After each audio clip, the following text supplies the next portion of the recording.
భగవతే వాసుదేవాయ.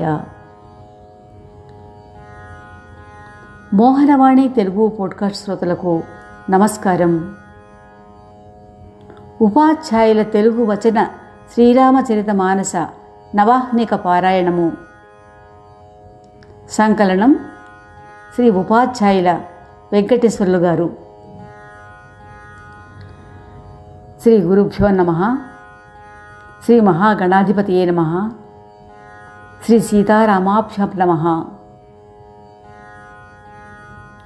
చరితం రఘునాథస్య శతకోటి ప్రవిస్తరం ఏకైకమక్షరం పుంసాం మహాపాతకనాశనం.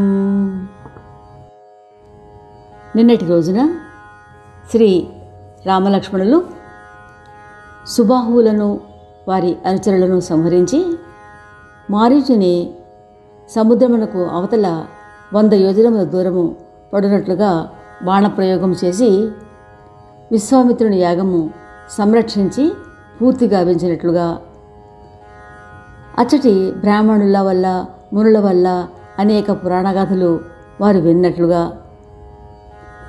విశ్వామిత్రుని వల్ల ధనుర్యాగం గురించి రామలక్ష్మణులు విన్నట్లుగా మనం విన్నాం. ఇంకా శ్రీరాముని పాదధూళి చేత అహల్య శాప విమోచనం, వారి మిథిలా నగర ప్రవేశం, జనక మహారాజుచే వారు ఆహ్వానించబడటం కూడా విన్నాం. ఇక ఈరోజు మిథిలా నగర దర్శనము. ముని చరణములకు మొక్కి సోదరులిద్దరూ నగరము చూచుటకు వెళ్ళారు. రాజకుమారులిద్దరూ నగరం చూచుటకు వచ్చారన్న వార్త తెలియగానే పురవాసులందరూ వీరిని చూచుటకు పరిగెత్తుకుని వచ్చారు. యువతులు సౌధ గవాక్షముల నిలబడి శ్రీరామ రూపలావణ్యములను మహోత్సాహముతో చూచుచూ ఉన్నారు. పరస్పరము వారిట్లో సంభాషించుకొనసాగిరి. వీరి అద్భుత రూపలావణ్యములకు సాటి ఏ దేవతలు ఉన్నారు? సాక్షాత్తు విష్ణు భగవానునికి 4 భుజములున్నవి, బ్రహ్మకు 4 శిరస్సులు, శివుడు భయంకర వేషము కలిగిన పంచముఖుడు. సఖి, వీరి దివ్యరూపములను చూసి ఏ ప్రాణి మోహించబడడు? ఇంతలో ఒక ఆమె వారితో, నేను విన్నది చెప్తాను, వినండి. ఈ రాజకుమారుడు దశరథ మహారాజు పుత్రుడు. విశ్వామిత్రుని యాగ సంరక్షణమున యుద్ధము చేసి రాక్షసులను సంహరించి మార్గమధ్యమున శిలగా ఉన్న గౌతమముని భార్య అహల్యను ఉద్ధరించి ఈ ధనుర్యాగమునకు వచ్చారు. ఈ విధముగా పరిపరి విధములు చర్చించి చివరకు సీతను ఇంత సుందరిగా సృష్టించిన బ్రహ్మదేవుడే ఆలోచించి ఆమెకి నల్లని వరుడే తగువాడని నిర్ణయించాడు అని అనగా అందరూ ఆనందించి కోకిల కంఠములతోటి అట్లే జరగవలనని అనుకున్నారు. స్త్రీలు గుంపులు గుంపులుగా పరమోత్సాహంతో వీరిపై పూలు జల్లారు. రాజకుమారులు వెళ్ళిన ప్రతి చోట ఆనందము వెల్లివిరుస్తూ ఉంది. సోదరులిద్దరూ నగరము తూర్పు దిశకు వెళ్ళారు. అక్కడ ధనుర్యాగం కొరకు రంగం సిద్ధం చేయబడి ఉంది. ప్రాధాన్యములను అనుసరించి, అర్హతలను అనుసరించి ఆసీనులగుటకు స్త్రీలకు పురుషులకు విడిగా ఏర్పాట్లు చేయబడ్డాయి. నగర బాలకులు ఈ విధముగా ఎంతో ప్రేమతో శ్రీరామునికి యజ్ఞశాల అందచందములను మధురమధురముగా వర్ణిస్తూ చూపిస్తూ ఉన్నారు. శ్రీరాముని మనోహర దేహమును తాకుతూ అన్నదమ్ములను చూచి చూచి ముగ్ధులవుచు హృదయంలో హర్షపులకాంకితులు అవుతున్నారు.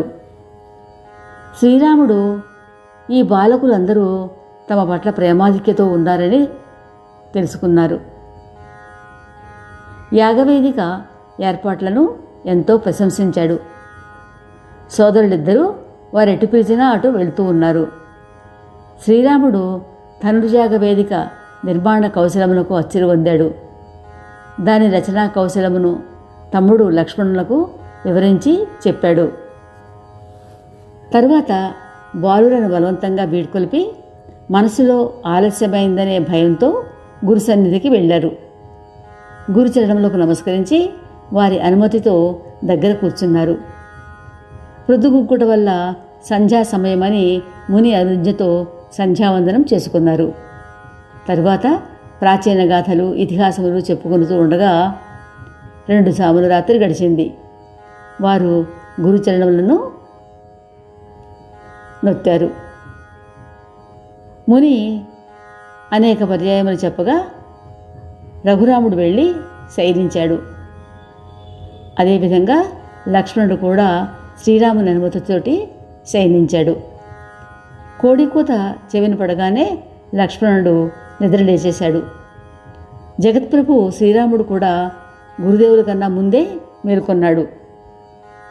శౌచక్రియ నివృత్తులై అందరూ వెళ్ళి స్నానాలు చేశారు. నిత్యానుష్ఠానం పూర్తి చేసుకుని ముని పాదములకు మొక్కారు. గురువు అనుమతితోటి అన్నదమ్ములిద్దరూ పూజకు వేళగుతున్నదని పూలు తెచ్చుటకు పూదోటకు వెళ్ళారు. జనక మహారాజు ఉద్యానవన శోభను చూసి రామలక్ష్మణులు ఎంతో ఆనందించారు.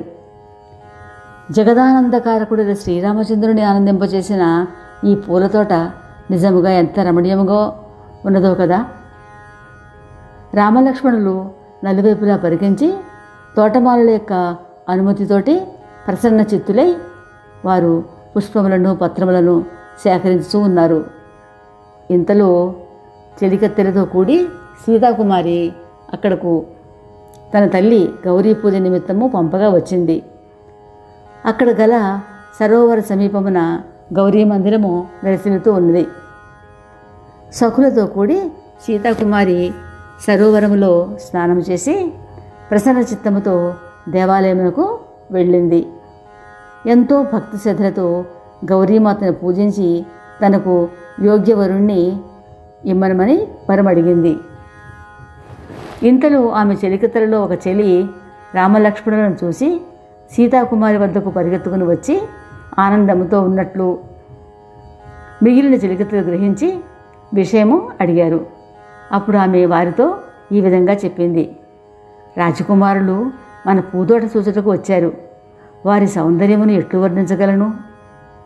ఈ వార్త విని సీత మనసులో ఉత్సుకత కలిగినదని ఎరిగి సఖీలందరూ ప్రసన్నులయ్యారు.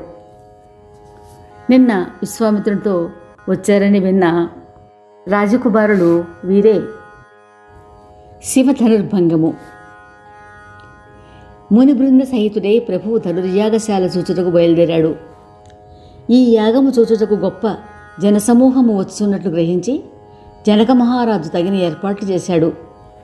సేవకులు సవినయముగా మంచి మాటలతో ఉత్తమ మధ్యమ లఘు తరగతుల స్త్రీ పురుషులను అందరినీ వారి వారికి ఉచితమైన స్థలములలో కూర్చుండబెట్టారు. అప్పుడు రాజకుమారులు రామలక్ష్మణులు అచ్చటకు వచ్చారు. రాజ్య సమాజములో వారిద్దరూ తారల మధ్య చంద్రద్వయం వలె శోభిలుతూ ఉన్నారు. ప్రభువు స్వరూపము పట్ల ఎవరి భావము ఎట్లుండెనో వారికి అట్లే అగుపించుతూ ఉన్నాడు. మాయవేషముతో రాజకుమారులుగా వచ్చి సభలో కూర్చున్న రాక్షసులు ప్రభువు ప్రత్యక్ష కాల స్వరూపుడుగా భావించారు. పురవాసులు సోదరులిద్దరినీ మానవోత్తములుగా భావించారు. నేత్రానందమును పొందారు. ఈ విధముగా ప్రేక్షకులు తమ తమ భావములకు తగిన విధముగా దర్శన భాగ్యము పొందారు. ఆత్మానందమును తమ తమ హృదయములలో పొందారు. వారి అనుభవములను ఏ కవి చెప్పగలడు? వివిధ అలంకరణలతో నీల శ్వేత వర్ణ సుందర శరీరములతో విశ్వచక్షుల ఆకర్షించు కోసల రాజకుమారులిద్దరూ ఆ రాజ సమాజములో శోభిల్లారు. మునితో కూడి ఎంతో శోభతో వెలసిల్లారు. ఈ ఇద్దరు రాజకుమారులు వెళ్ళిన ప్రతి చోట జనులందరూ వీరిని ఆశ్చర్యచకితులై చూస్తూ ఉన్నారు. అందరికీ శ్రీరాముడు తమ వైపే చూస్తూ ఉన్నట్లుగా తోస్తోంది.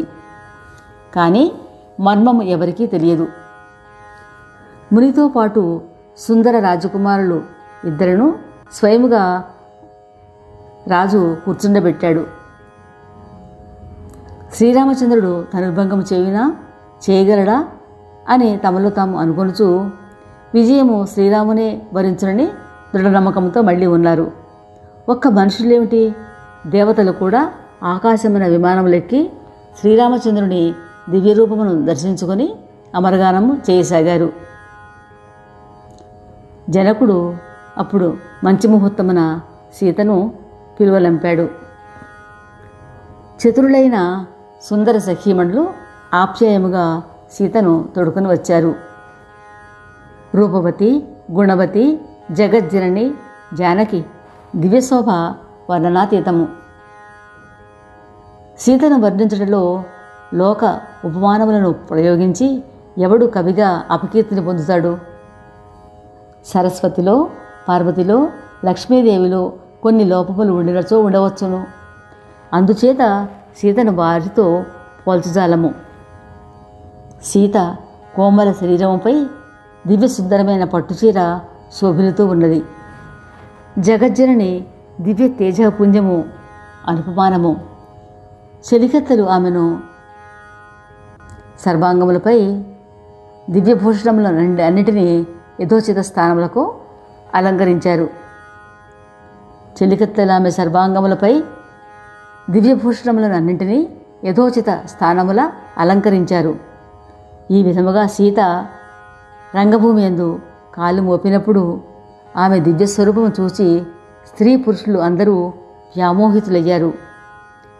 దేవతలు హర్షించి నగారాలు రోగిస్తూ పుష్పవర్షములు కురిపించారు. అప్సరసలు మధుర గీతములు ఆలపించారు. సీత కమలహస్తములందు జయమాల శోభిలుతూ ఉంది. నిశ్చేష్టులై రాజులందరూ ఆమె వైపే చూస్తూ మోహపరవశులు అవుతున్నారు. సీత చకితచిత్తై శ్రీరాముని వైపే చూస్తూ ఉన్నది. నేత్రములు శ్రీరాముని యందే లగ్నమై అచ్చటనే నిలిచిపోయినవి. సీత సిగ్గుతో సంకోచపడుతూ చెరుల వైపుకు చూస్తూ ఉన్నది.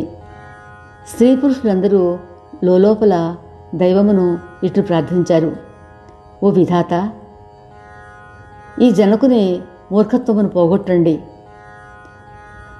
తన మూర్ఖపు ప్రతిజ్ఞను వీడి మేము కోరుకున్నట్లుగా సీతను రామునకు ఇచ్చి వివాహము జరిపించులాగున ఈయనకు సద్బుద్ధిని సంగండి.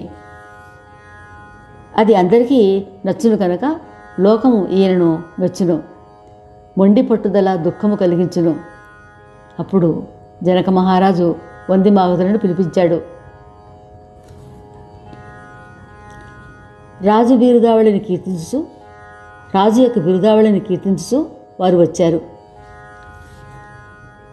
వారితో రాజు సభలో అందరకు నా ప్రతిజ్ఞ తెలియచేయుడు అని చెప్పాడు. ఆ వందిమాగధులు ఆ శివధనస్సు గూర్చి, దాని ప్రభావమును గూర్చి, ఇదివరలో బాణ రావణ ప్రముఖ యోధులు దీనిని చూసి చడీ చప్పుడు లేకుండా వెళ్ళిపోయిన సంగతులు కూడా తెలియజేశారు. అప్పుడు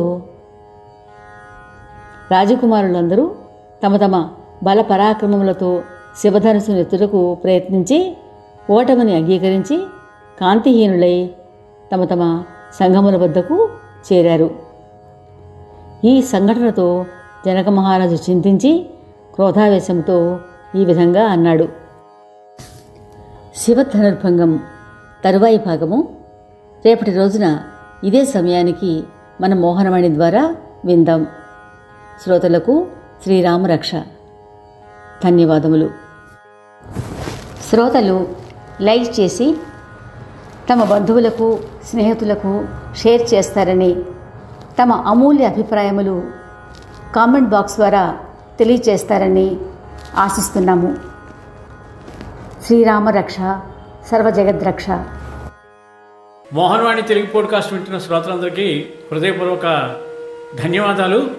వినండి, వినిపించండి, వింటూనే ఉండండి. మోహనవాణి తెలుగు పోడ్కాస్ట్ మీరు వింటున్నారు. మోహనవాణి. మా కార్యక్రమాలు మీకు నచ్చితే ఇప్పటివరకు మా ఛానల్కి సబ్స్క్రైబ్ చేసుకోకపోతే వెంటనే ఈ క్షణమే సబ్స్క్రైబ్ చేసుకుని ఆ పక్కనుండే బెల్ బటన్ని మ్రోగించి అందరికీ షేర్ చేసి మీ విలువైన కామెంట్ను కూడా చేసి మమ్మల్ని ప్రోత్సహిస్తారని కోరుతున్నాను.